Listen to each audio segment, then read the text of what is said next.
On behalf of the General Assembly, I have the honor to welcome His Excellency William Samoei Ruto, President of the Republic of Kenya and Commander-in-Chief of the Defense Forces, and to invite him to address the Assembly. Thank you very much. The world over today, hundreds of millions of people are besieged by anxiety about their present and future security, dignity, and prospects of well-being. Many are victims and witnesses of present assaults of many, and many more are afraid of future violations of their most fundamental expectations. In his opening address, our Secretary General provided a graphic snapshot of the condition of the world and humanity, a situation that calls into question the state of multilateralism in terms of its founding aspirations as well as its present agenda. The poverty, fear, suffering, and humanitarian distress haunting the victims of conflict, drought, famine, flooding, wildfires, cyclones, deadly disease outbreaks, and other disasters are the outcomes of sustained violation of the most essential principles and the systemic neglect of humanity's dearest values, which lie at the very foundation of the UN Charter. The failure of peace and security systems, inadequate development, and limited climate action amidst technological advancement and enormous wealth has left us in a state of paralysis, enduring one of the darkest periods of human existence. We may all agree, without any fear of contradiction, that the world is headed in a most undesirable direction.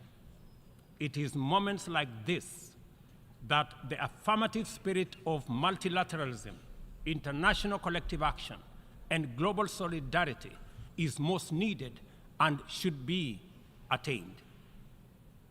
This is not the occasion for any member of the United Nations to escape when they should be rising to the challenge of the moment. Resorting to pursuit of narrow, insular, antisocial agendas within exclusive clubs constituted to maintain the status quo that undermines and cannibalizes the United Nations systems at the expense of progress in humanity's collective journey to the future of our aspirations is totally unacceptable.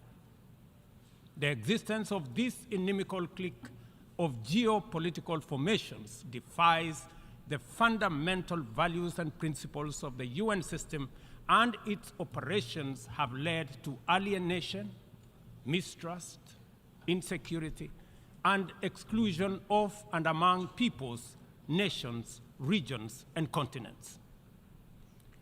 Moments like now place the nature and purpose of multilateralism under sharp scrutiny for history's honest examination and judgment.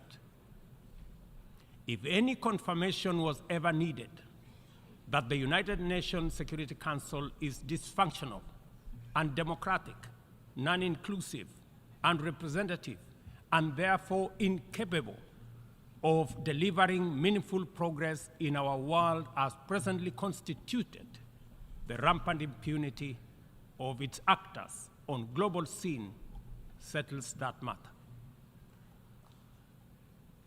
The environment of pervasive mistrust between the global north versus the global south, developed versus developing, rich versus poor, polluters versus victims, and net emitters versus net victims, which complicate and frustrates multilateralism, is the inevitable result of promises not kept, commitments not actualized, resolutions not honored, and principles not observed. Multilateralism has been failed by abuse of trust, negligence, and impunity. A year ago, I stood in this assembly hall to call upon the global community to transform the UN system in order to achieve a consensus-driven, rules-based multilateral system which works for the people of the world in their diversity. It is time for multilateralism to reflect the voice of the farmers, represent the hopes of villagers, champion the aspirations of pastoralists, defend the rights of fisherfolk, express the dreams of traders, respect the wishes of workers, and indeed protect the welfare of all peoples of the world. In the face of the most urgent crisis of our time, it is now clear that the international community has fallen seriously behind in meeting its targets in both climate action and the implementation of the Sustainable Development Goals, as well as their underlying enabler, peace and security. We as Africa have come to the world not to ask for arms, charity, or handouts, but to work with the rest of the global community to give every human being in this world a decent chance of security and prosperity by taking necessary actions, mobilizing adequate resources for investment, confronting security challenges, and resolving conflict as we all make our contribution to global prosperity. Kenya is proud of the contribution it continues to make in its tireless endeavor to support peacemaking, conflict prevention, peacekeeping, peace building, and other interventions undertaken across different regions. All across Africa, there is progress in efforts to resolve conflict and restore peace and stability, while at the same time, we are witnessing setbacks to democratic consolidation in the form of unconstitutional changes to governments. Kenya remains committed, determined, and indefatigable in its contribution to unity, peace, security, stability, and prosperity. Often, we have made encouraging progress. For example, on 5th December 2022, the Juba Peace Agreement ushering in a 2-year transition was signed by the parties to the conflict in Sudan. A day after, the Inter-Congolese Dialogue on EAC-led process and concluded its 3rd session in Nairobi. The following day, the government of Somalia and Somaliland agreed to resume reconciliation. We are also proud of the progress made in stabilizing Eastern DRC as a result of the EAC regional force, setting the DRC on the path to sustainable peace and stability. In Ethiopia, the guns have gone silent following the Pretoria and Nairobi agreements, while in South Sudan, the parties have committed to explore ways to resume and conclude the stalled peace process and to hold elections. Our proactive commitment to peace, which is not limited to our continent, inspired us to dispatch the African Peace Delegation consisting of 6 African heads of state to Moscow and Kiev with a 10-point peace plan, beginning with efforts to initiate a mediation process to resolve the conflict between Russia and Ukraine. Although the delegation encountered significant challenges in their mission, we remain very proud that they showed up. The hunger for peace and security in Africa is evident, and this bodes well for the prospects of attaining the Africa Union's Agenda 2063 and global peace. Kenya stands in solidarity with all humanity without regard to region, border, or hemisphere. This is why and how we see the people of the Republic of Haiti, who are suffering immensely from the bitter legacy of slavery, colonialism, sabotage, and neglect. As a nation which was forced to wage a painful struggle for our own independence and sovereignty, Kenya empathizes very deeply with the humiliation of a proud people in Haiti and the price they have had to pay for their hunger for liberty and the sorrow they have endured for their thirst for freedom. Haiti is the ultimate test of international solidarity and collective action. The international community has failed this test so far and thus let down a people very, very badly. Haiti deserves better from the world.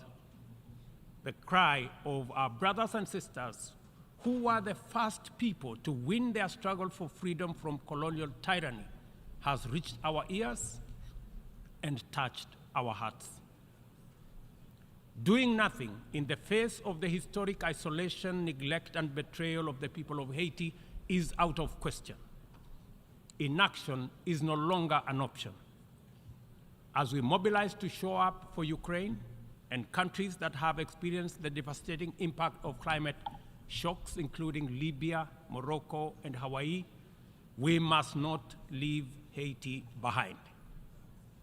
We must commit to show up in the spirit of solidarity to support a people regain their political and socio-economic footing by reinforcing the underlying enabler that is security. Kenya is ready to play its part in full and join with a coalition of other nations of goodwill, and there are many, as a great friend and true sibling of Haiti.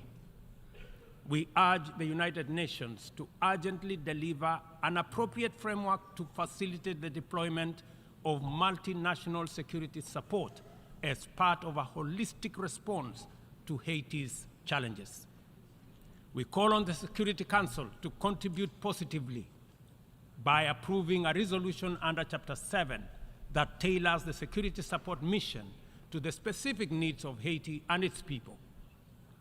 This should be part of a comprehensive strategy that includes delivering humanitarian aid, supporting livelihoods, instituting reforms, and fostering a political process guided and owned by Haitians, all in the aim of enabling free and fair elections within a reasonable time frame. We are encouraged by many countries which have already stepped forward to take part in this solidarity. We must recognize that stability, peace, and security form the foundation on which the pursuit and realization of sustainable development and climate action stands. This realization must enable us to formulate strategies which treat these initiatives as interconnected, mutually reinforcing, and complementary dimensions of a single agenda. The tragic spectacle of young people from Africa boarding rickety contraptions to gamble their lives away on dangerous voyages in pursuit of opportunities abroad, either as conflict, climate, or economic refugees, is a statement of the failure of the global economic system. At the recently concluded Africa Climate Summit in Nairobi, we undertook to begin the journey to course correct and execute a paradigm shift in our pursuit for development and climate action. First, we recognize that both climate action and sustainable development goals must be pursued simultaneously with greater resolve, urgency, and ambition. No meaningful development can take place in countries that are also struggling with climate shocks, and yet, at the same time, the frequency of climate emergencies impedes any meaningful development. As a defining outcome of the Africa Climate Summit, we committed Africa to consider the dual problems through an opportunity lens and deliver effective solutions by pursuing a fresh trajectory. Development is a basic necessity for every society. It must happen one way or another. There should be no doubt about that. Annually, 30 million young people in our continent need jobs, and many more need food. Half of our continent is in the dark without access to electricity in 2023, while hundreds of millions can only cook using biomass because they have no electricity. This is why the commitment of African nations in the Nairobi Declaration is both radical and transformative.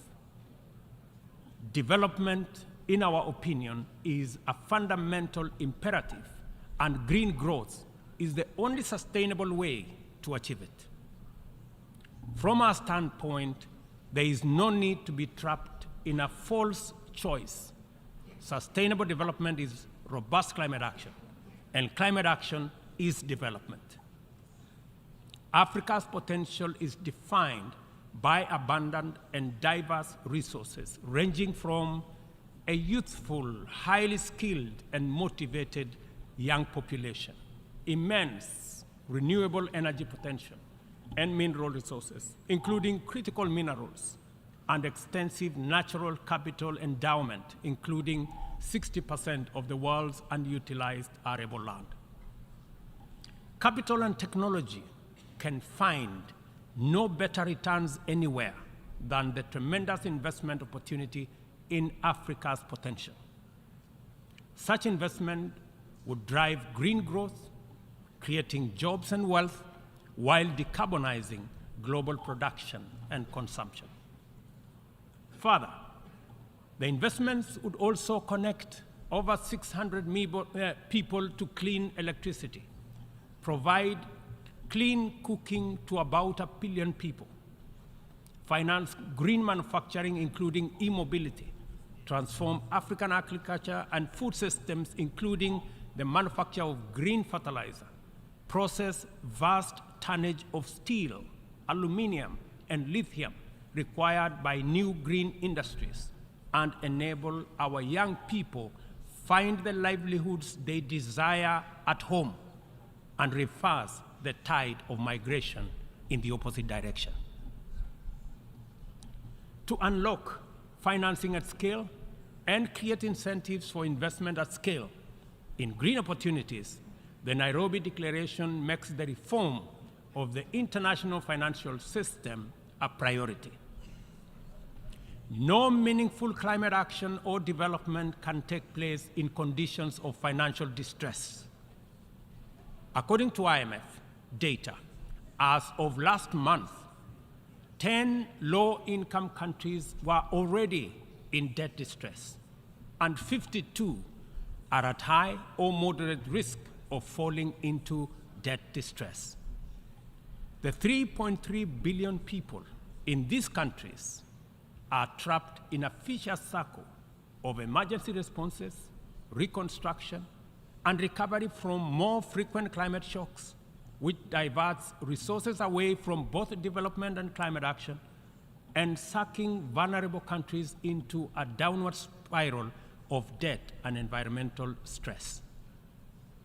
The global community must therefore develop a debt restructuring initiative that does not wait for nations to plunge over the cliff into debt distress before providing relief. Rather, the new sovereign debt architecture should extend the tenure of sovereign debt and provide a 10-year grace period for countries that are in debt distress. The second financing intervention relates to concessional financing.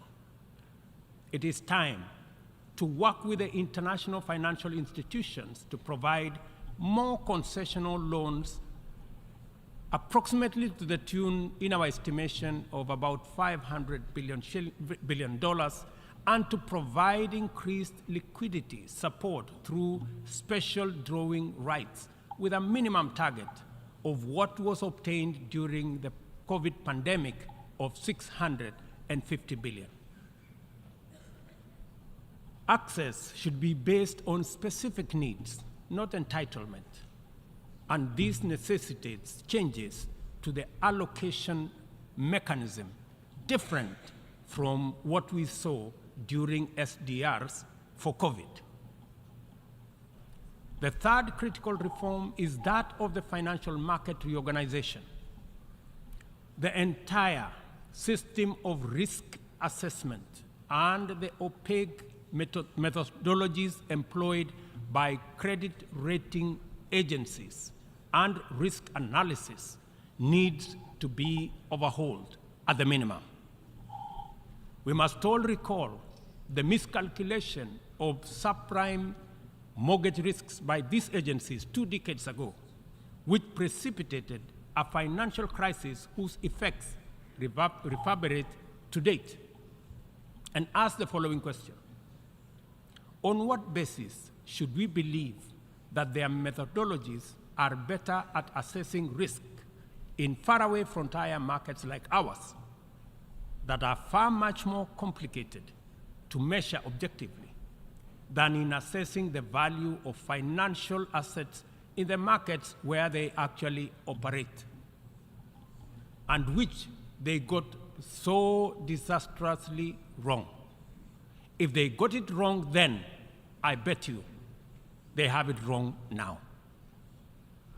In any case, any objective rating must also take into account principles of responsible sovereign lending and accounting, specifically emphasizing the need for international accounting systems that supports the proper valuation of mineral wealth, natural capital, and ecosystem services in the computation of national GDPs.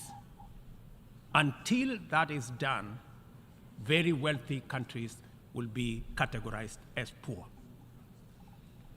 The fourth limb of the interventions arising out of the Nairobi Declaration is the establishment of a global public climate financing mechanism funded through a global carbon tax on trade in fossil fuels, as well as an emissions levy on aviation and maritime transport, including the option of a global financial transactions tax in order to make available dedicated, affordable, and accessible capital for green investments at scale.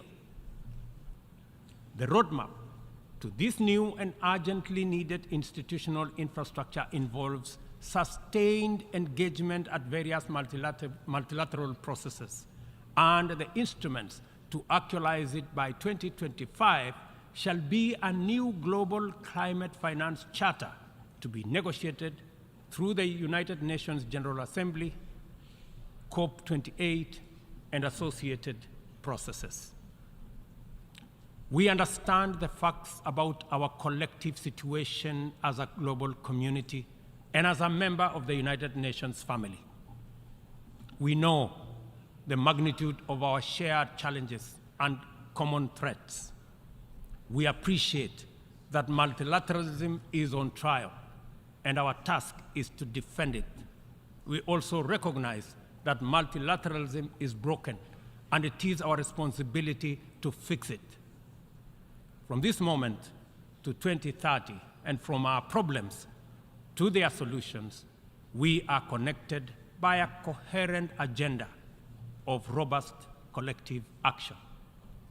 We must therefore muster the courage and will to stand together in solidarity and act, to right past wrongs, solve present problems, and secure our collective future, to protect and empower all people and support our friends in need, to restore broken trust, raise hopes high, and keep faith strong, and finally, to pursue, achieve, and sustain positive change in order to make billions of cherished dreams come true. We must start right away, for we have no time to lose. And I thank you. On behalf of the Assembly, I wish to thank the President of the Republic of Kenya and Commander-in-Chief of the Defense Forces for the statement just made, and I request protocol to escort His Excellency